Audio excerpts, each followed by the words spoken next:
to all of you. Today I am going to discuss ethics of negotiation, ethical form of the negotiation. What is ethics? You already know very well. Negotiation with the participants, whatsoever decided by the legal and acceptance for the purpose of the agreement. So ethical forms of the negotiation. Ethics refers to the legal terminology under the standard of idealism and under the standard of realism. दो concept है यहाँ, idealism and realism. Ethical formulation means reframing of standard, legal formulation, agreement, structure, power, authority, administrative system, democratic system, participation, power of participation, contribution, sense of contribution, consistency of the contribution, whatsoever applicable at the status of the participation, at the status of the forum of the formulation and the preparation. Ethical formulations means something changes, means before the reframing, some material, some things, some arrangement are constituted by the some people who is the authentic, who have the power of organizing. कोई भी चीज़ ऐसी जो agreement के लिए है, standard के लिए है, कॉन्स्टिट्यूशन के लिए है, रूल्स के लिए है, नॉर्म्स के लिए है, बनाया गया परफॉर्मेंस के लिए, परफॉर्मेंस स्टैंडर्ड्स के लिए जो पहले बनाया गया, अब एक सिस्टम एक टाइम के बाद सेचुरेट कर जाता है। मॉडर्नाइजेशन इरा में, ग्लोबलाइजेशन इरा में जो टेक्नो प्रोफेशनल मॉडर्न जो लेटेस्ट फॉर्म है, पहले जो कंफर्टेबल था अब वो शायद स्टैंडर्ड नहीं रहा, अब वो स्टैंडर्ड चेंज हो गया। इस फॉर्म में हम चेंज कर सकते हैं और चेंज इसलिए करना है क्योंकि हमें परफॉर्मेंस स्टैंडर्ड को मेंटेन करना है। इंडिविजुअल बेस पे, ग्रुप बेस पे, इंडस्ट्री बेस पे, नेशन बेस पे, ग्लोबल सिस्टम पे हम अपने आप को प्रोड्यूस करेंगे और उस प्रोड्यूशन में मिनिमम एंड मैक्सिमम स्टैंडर्ड में जो स्ट्रेंथ हमारी है वहाँ तक हम अपने आप को अप्रोच करके उस स्टैंडर्ड को मेंटेन रखेंगे, जिससे एप्लीकेबिलिटी हमारी और लाइवनेस सोसाइटी में, कल्चर में, जिस भी मैनर्स में हम काम कर रहे हैं वहाँ होना चाहिए, वहाँ परमानेंट है।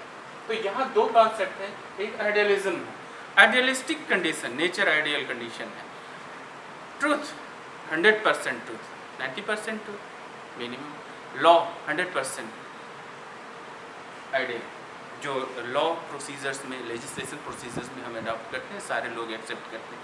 लेकिन अगर लॉ के फॉर्मुलेशन में, नॉर्म्स में जो लॉ के अकॉर्डिंग पॉलिसी या प्लानिंग फार्मुलेट करती हैं, उसमें अगर किसी तरह का ड्रॉबैक्स है, कोई मिसकंडक्ट्स हैं, किसी मिस रिप्रेजेंटेशन है, कहीं फेवरिज्म है, कहीं कॉस्टिज्म है, कहीं फेमिनिज्म है, तो इस फेनामेना में idealistic condition, ethical idealistic condition को हम डिस्क्रिमिनेट कर रहे हैं और किसी के बेनिफिट्स को, किसी के राइट्स को हम डिस्क्रिमिनेट कर रहे हैं।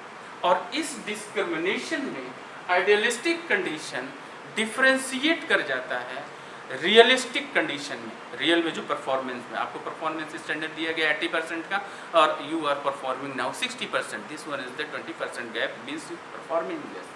सो realistic position and the idealistic position, ideologically आपका स्टैंडर्ड, आपका नेम, आपका फेम, आपका ब्रांड नेम, आपका इमेज, आपके ऑर्गेनाइजेशन का इमेज सबसे अच्छा होना चाहिए, बट नहीं है।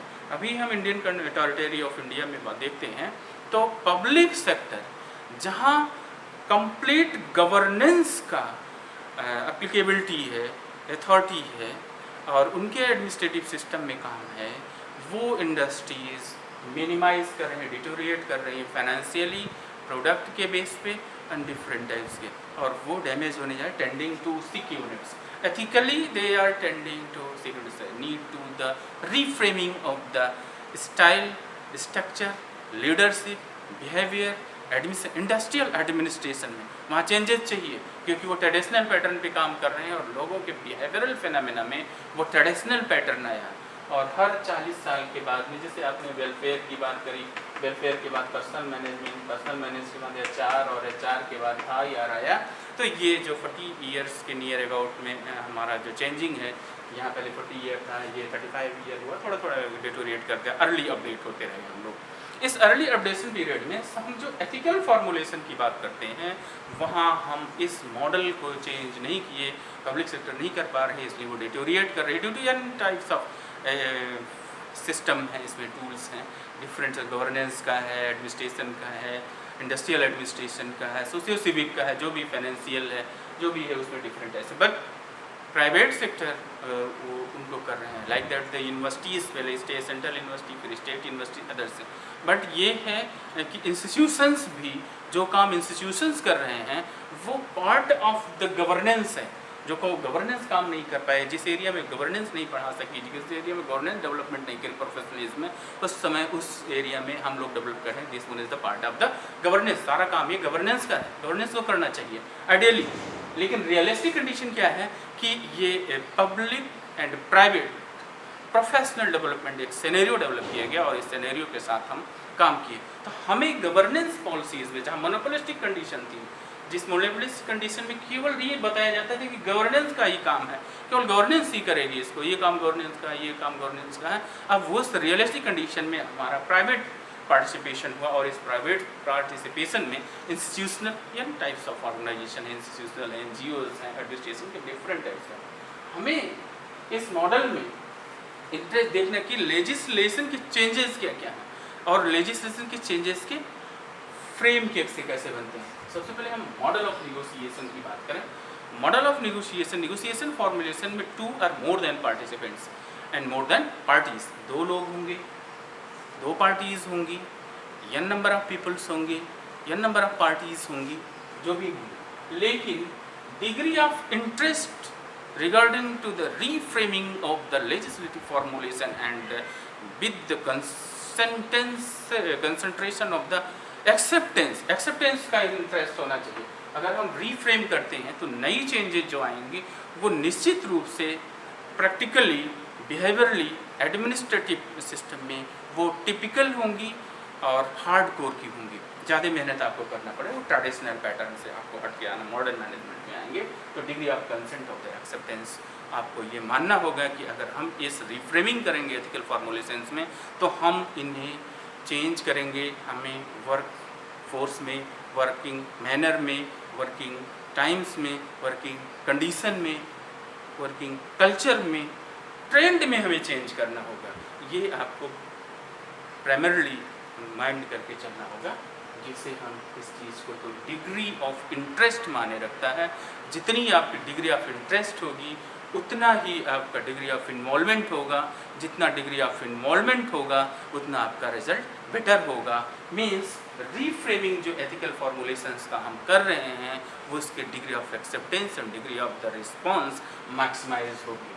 सेकेंडरी जो पार्टिसिपेंट्स हैं उनमें पावर ऑफ ऑटोनॉमी कितनी है, डिसीजन लेने की कैपेसिटी उन्हें एथेंटिक फॉर्म में कितना दिया गया है, वो किन किन फेज में, किन किन स्टेटस पे, किन किन स्टेप्स पे उनके पास पावर है डिसीजन लेने की।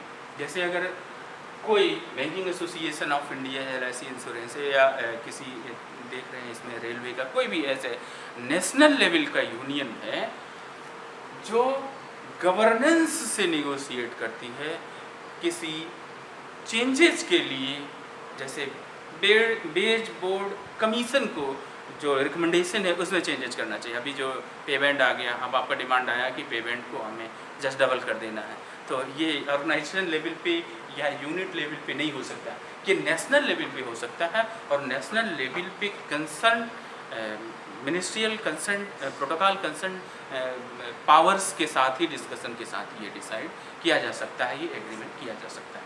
लेकिन पॉलिसी मेकिंग रिलेटेड जो प्रोसीजर्स हैं उनमें चेंजिंग करना है, रूल्स हैं, स्टैंडर्ड्स हैं, गवर्नेंस पॉलिसीज़ हैं, और रूल्स में चेंज करके हम उसकी बेनिफिट ले सकते हैं, अपने आप को मॉडर्नाइज कर सकते हैं, अपने स्टैंडर्ड को, अपने बेनिफिट्स को अपग्रेड कर सकते हैं, अपडेट कर सकते हैं। तो हम ये चीज़ पॉसिबल है। बट यहाँ पावर ऑफ ऑटोनॉमी होना चाहिए, power of autonomy of the participants for the acceptance and the reframing, regeneration of the plan, policy, procedure and implementative system. और दूसरा पॉलिटिकल फ्रीडम।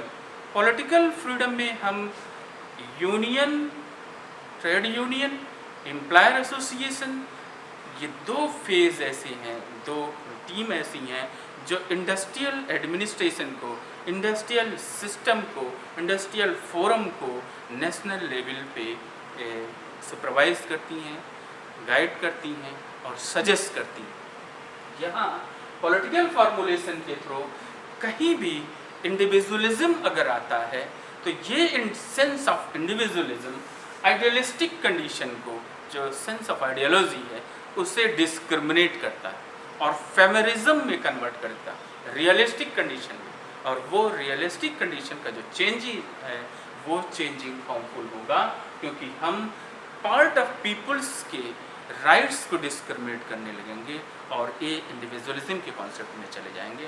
तो जो हम रीफ्रेम कर रहे हैं, लीगल फॉर्मुलेशन कर रहे हैं with the sense of equality, ये हम डिस्क्रिमिनेट कर लेते हैं और यहाँ फेवरिज्म को इंट्रोड्यूस कर सकते हैं। अब फेवरिज्म को इंट्रोड्यूस करने से सोशल स्टैंडर्ड डिविएट कर जाता है, सोशल स्टैंडर्ड को हम डिस्कस नहीं कर पाते हैं और जस्टिफाई भी नहीं कर पाते हैं। इस जस्टिफिकेशन में जो socio behavioural consent of the society of the nation under the territory of the nation है, उसे हम जस्टिफाई नहीं कर सकते, क्योंकि डिफरेंट टाइप्स के पीपल्स, डिफरेंट कम्युनिटी के पीपल्स, डिफरेंट इंटेलिजेंसी के पीपल, डिफरेंट कल्चर के पीपल, डिफरेंट कम्युनिटीज़ के पीपल, तो different requirement, different interest, different consideration. तो ये सोशल स्टैंडर्ड हमारा जो लीगल फार्मूलेशन है वो एक्सेप्टेंस के बियॉन्ड हो जाता है और ये हम आइडियलिस्टिक कंडीशन जो होना चाहिए उससे हम रियलिस्टिक कंडीशन में आ जाते हैं और ये रियलिस्टिक कंडीशन में कुछ लोगों को बेनिफिट होगी और कुछ लोगों को बेनिफिट नहीं होता है और कुछ लोगों को लॉस होता है। जिन लोगों को लॉसेस हो रहा है वो अगेंस्ट टू द गवर्नेंस चले जाते हैं। जिनको लॉसेस होगा, हर गवर्नमेंट के विरोध करने वाले होते हैं, जिनको लॉसेस होगा वो अगेंस्ट द गवर्नेंस हो जाते हैं। जिनको बेनिफिट होता है in the support of the governance होते हैं, हर गवर्नेंस सपोर्ट करने बोलने वाले। और जो हाई इंटेलिजेंट हैं, लो इंटेलिजेंट है या बॉटम लाइन के इंटेलिजेंट हैं, तो दोनों फेम में या दोनों फोरम में नहीं जा सकते हैं, वो न्यूट्रल होते हैं, बट ये डिसीजन मेकर्स का काम करते हैं। आगे चल के इनका जो लैकनेसेस है, जो नुकसान है, इसके लिए ये फिर ये नए सिस्टम के साथ नए गवर्नमेंट को सपोर्ट करते हैं। तो यहाँ गवर्नमेंट के चेंज होने की फिनोमेना जो हम पॉलिटिकल फॉर्मुलेशन पे, एक न्यूट्रल पीपल्स हैं और एक नेगेटिव पीपल्स हैं। Neutral peoples and negative peoples ये दोनों जुड़ जाते हैं, फिर नेक्स्ट फ्रेम में गवर्नमेंट के वर्क पे एनालिसिस करके यहाँ चेंजिंग का क्वेश्चन करते हैं। तो हम आइडियलिजिकली काम अच्छा कर रहे थे, लेकिन जो रियलिस्टिक फेज, जो इम्पैक्ट आया, सोशल इम्पैक्ट आया, सोशल स्टैंडर्ड चेंज आया, वो सोशल स्टैंडर्ड के चेंजेस में हम चीज़ों को जस्टिफाई नहीं कर पाए, गवर्नमेंट जस्टिफाई नहीं कर पाए। पिछली गवर्नमेंट चुप थी लेकिन वो डिस्ट्रक्शन की नहीं थी, अब की गवर्नमेंट चुप नहीं है, वो अलग की गवर्नमेंट है। तो यहाँ हम सोशल स्टैंडर्ड पे हम डिफ्रेंशिएट कर जाते हैं और सोशली जब हम डेमोक्रेटिक फिनोमेना में जब सोशली हम प्रूफ नहीं कर सकते हैं, गवर्नमेंट अगर सोशली प्रूफ नहीं कर सकती है तो वो अप्रूव्ड नहीं होगी, सोशल कॉन्टेस्ट में अप्रूव नहीं होगी। और लीगल फॉर्म्स जो हैं, जो निगोसिएशन के स्टैंडर्ड हैं, जो फंडामेंटल हैं, जो राइट्स हैं, जो पावर हैं, उन सेक्शन और आर्टिकल्स के अकॉर्डिंग हम ये जस्टिफिकेशन करेंगे। तो ये मॉडल है, हमने इसमें 5 पॉइंट रखे, पॉइंट्स इसमें बढ़ा सकते हैं। रिटन पेज में जो हमने आपको दिया उसमें पॉइंट थोड़ा बढ़ा दिया है और उसमें आप लोग कह रहे थे बहुत ज़्यादा है, तो हम यहाँ कम कर दिए। की फैक्टर्स हैं और की फैक्टर्स के पहले हमारे पास प्रिंसिपल्स देखेंगे, प्रिंसिपल्स ऑफ नेगोशिएशनल एथिक्स, है ना। तो सबसे पहले सोसाइटी को क्या ज़रूरत है, गवर्नेंस को चाहिए, इंडस्ट्रियल एडमिनिस्ट्रेशन को चाहिए कि वो अपने सबॉर्डिनेट का, अपने एम्प्लॉइज़ का, अपने ऑर्गेनाइजेशन के यूनियन का विश्वास जीते, ट्रस्टेड होने। अगर गवर्नेंस इस चीज़ को प्रूफ नहीं कर सकती है, अगर इंडस्ट्रियल एडमिनिस्ट्रेशन इस चीज़ को प्रूफ नहीं कर सकता है, अगर आपका सुपरवाइजर इस चीज़ को प्रूफ नहीं कर सकता है, तो वो पावर नहीं रखता है लीड करने का, उसमें लीडिंग क्वालिटी नहीं है, क्योंकि democratically peoples ignore to that particular person and the participation belongs to the unionization of the objectives. Objectives के प्रति हम यूनिनाइट होना चाहेंगे। Reciprocity, practices of the exchanges, हमने यहाँ क्या किया, इंटरेस्ट की बात करें, जो प्रैक्टिस में है उस प्रैक्टिस में रीफ्रेम करके, रीफ्रेम करने के बाद इस रीफ्रेमिंग को एक्सचेंज करते हैं। रेसिप्रोसिटी, इस एक्सपोजर को पिछली गवर्नमेंट ने जो काम किया, आपके ट्रेडिशनल ने लोग काम किया, अभी लोग पब्लिकली बोलते हैं कि कांग्रेस ने ऐसा कर दिया, वो ऐसा कर दिया। तो कांग्रेस गवर्नेंस में आई क्योंकि पब्लिक ने सपोर्ट किया, क्योंकि आपके पूर्वजों ने सपोर्ट किया। क्योंकि अगर आप ये कहते हैं कि आपके पूर्वजों ने गलत किया या नेशन ने गलत किया, तो ये नहीं, उस समय का, उस सिचुएशन का, उस इकोनॉमिक स्टेटस का, उस नाइबरहुड नेशंस के जो रिलेशंस था, जो पैक्ट्स थे, जो प्रोविजंस थे, जो रिक्वायरमेंट्स थी, उसके अकॉर्डिंग उन्होंने किया, और उस एक्सपोजर के अकॉर्डिंग वो अच्छा नहीं रहा। इसलिए इसी सोशल स्टैंडर्ड के इस इम्बैलेंस के थ्रू, इम्बैलेंस इसको बोलेंगे, इम्बैलेंस के थ्रू हमने जो एक्सपीरियंस गेन किया वो अच्छा नहीं किया। मैंने आपको बताया ना कि यहाँ निगेटिविटी जनरेट होती है और ये निगेटिविटी चेंज करती है सोसाइटी के सिस्टम को, सोसाइटी की रिक्वायरमेंट, सोसाइटी की डिमांड को, सोसाइटी के कल्चर को और सोसाइटी के सिस्टम को। ये हम one by one, generation to generation से गेन करते हैं। कभी कभी देखा है जो बचपन में से नॉन वेज नहीं है और वो बचपन में वेजिटेरियन है, तो डिफरेंट है, ऐसे आगे चल के वो उनका टेंडेंसी बन जाती है, कल्चर बन जाती है। यह चीज़ सोसाइटी में भी है, सोसाइटी के साथ यहाँ हम एक्सचेंज करते हैं, और एक्सचेंज में म्यूचुअल अंडरस्टैंडिंग होना जरूरी है। अगर हम म्यूचुअल अंडरस्टैंडिंग में पार्टिसिपेट नहीं करते हैं तो इसका मतलब ये हुआ कि हमारा डिग्री ऑफ इंटरेस्ट नहीं है, मीन्स हमारा इंटरेस्ट कहीं डाइवर्ट हो रहा है।